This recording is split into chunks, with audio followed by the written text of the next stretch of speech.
going to be doing a little storytelling. So you guys have joined me for my first one. Friday night, I'm going to start doing this, so bear with me.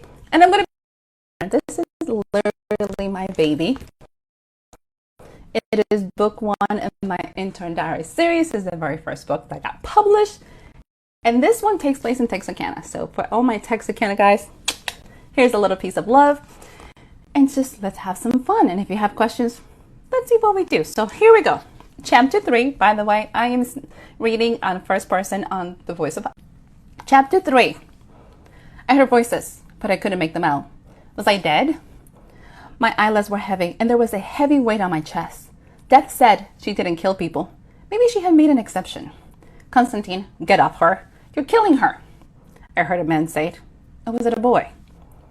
No way, dude. I don't weigh that much. Another male said. The one who's sitting on me. I tried to move but couldn't.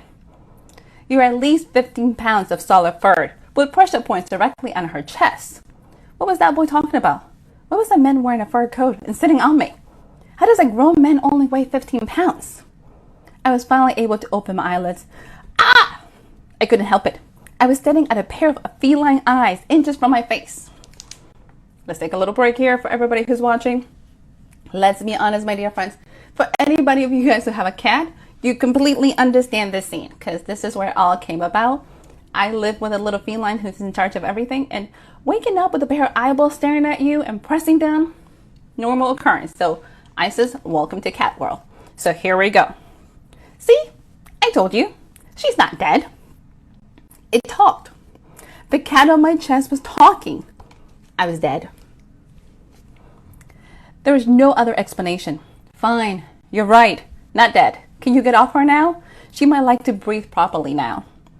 The boy was sitting in front of 3 computer monitors to my left. I was lying on a black leather couch. The cat jumped up and sat on the back of the couch, glaring down at me. Directly in front of the couch was a 50-inch flat-screen TV mounted on the wall. Above the computer station, at least a dozen security monitors were mounted to the wall, each with a different image that changed every 15 seconds. Instead of a wall on the right-hand side, there was a wall glass to glass. The bottom half of the glass was darker. From my location, I noticed we were on the 2nd floor of a building. I guess the boy and the cat was staring at me. Hi, I'm Bartholomew. The boy walked over to me and extended his hand. Sorry guys, there's little blinking things everywhere. I'm like, oh, what did I miss? So I apologize. Everybody watching, happy Cinco de Mayo. So in case you're joining me now, I am reading from a book that's Intern. We're reading chapter 3. And this is where Isis actually gets introduced to the rest of the team. She has met Death, as you guys are going to hear. So we're going to go continue down this route. So let's see what we got. Hi, I'm Bartholomew. The boy walked over to me and extended his hand. He looked to be around 11, maybe 5 feet and less than 100 pounds. He had wavy brown hair and hazel eyes. After several long minutes, I shook his hand. Hi, I'm Isis. What was going on here? Isis, like, not the terrorist group. I was going to say like the Egyptian goddess, he said with a smile on his face. You're a little too old to be named after that group. Oh, I'm sorry. Yes, you're right. Nobody ever guessed that. First person who's gotten it right, and I sound like a total jerk. I'm impressed. She's willing to apologize, the cat said. I stared at him. My head was going to explode if I had to take any more of this in. He was a handsome cat, tabby, with gorgeous stripes, but he was huge. Please tell me what's going on, my voice cracked. But I was too stunned to care. Like I said, I'm Bartholomew, and this is Constantine. Death brought you over. Bartholomew sounded way too cheery to talking about death. Am I dead? Or are you part of the 3 spirits are here to tell me how to change my life? Because my life had turned into a horrible Lifetime movie. Kid, you've been watching way too many movies. Death told you the deal. You killed the intern. You take his place. We're here to guide you, Constantine. Very matter of fact. I'm never going to get used to talking cat. Constantine is a guardian. He's your walking resource guide to the supernatural world. Trust me, when it comes to that stuff, he's better than Google. Bartholomew said as he went back to his computer area. And what is your job here? I needed to work on my people skills, but I had the talking cat on my left. At this point, I was too stunned to care. You're a supply guy. Anything you want, I get, Bartholomew said. He's also a hacker and a genius. If Des were his legal guardian, and kept him off the grid, he would be in every watch list in the world, Constantine said, sounding very proud of his voice skills. I ran my hands over my face and hair. This was too much. I got off the couch to get my blood flowing. I could see the rest of the room. It was at least 45 feet long, with a kitchen area in the far side and a dining place in the middle. A door on the right side left me to what I assume were bedrooms. A door on the left led to the staircase down. The building had a balcony that ran the whole perimeter of the building. It was about 4 feet long.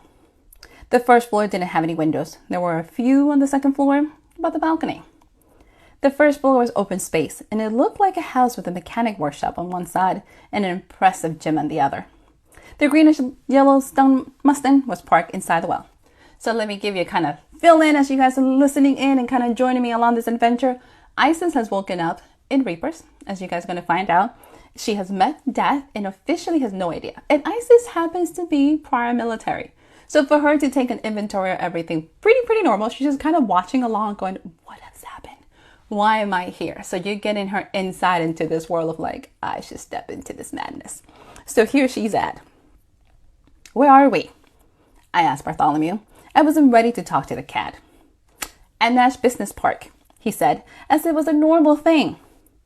Let you build a house in the business park? I obviously had not heard him right. She's a little slow, he said. She's a little slow. Maybe we got the damaged intern? Constantine actually looked concerned. From the outside, this looks like all the other warehouses, maybe a little bigger. We're about 45 by 100 feet and 10 feet. Reinforced ballistic steel and concrete. Not to mention, we're a registered business. We're Reapers Incorporated, Bartholomew said. I was totally lost. I'm in shock. I probably hit my head somewhere and I'm hallucinating. My head was spinning. This was crazy.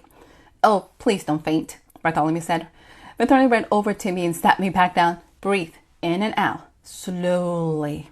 He was waving his hands trying to air me out. Any other time, I would have laughed. Bartholomew, get her the handbook, Constantine said from the couch. Bartholomew hurried back to his desk and pulled a thin folder from his drawer.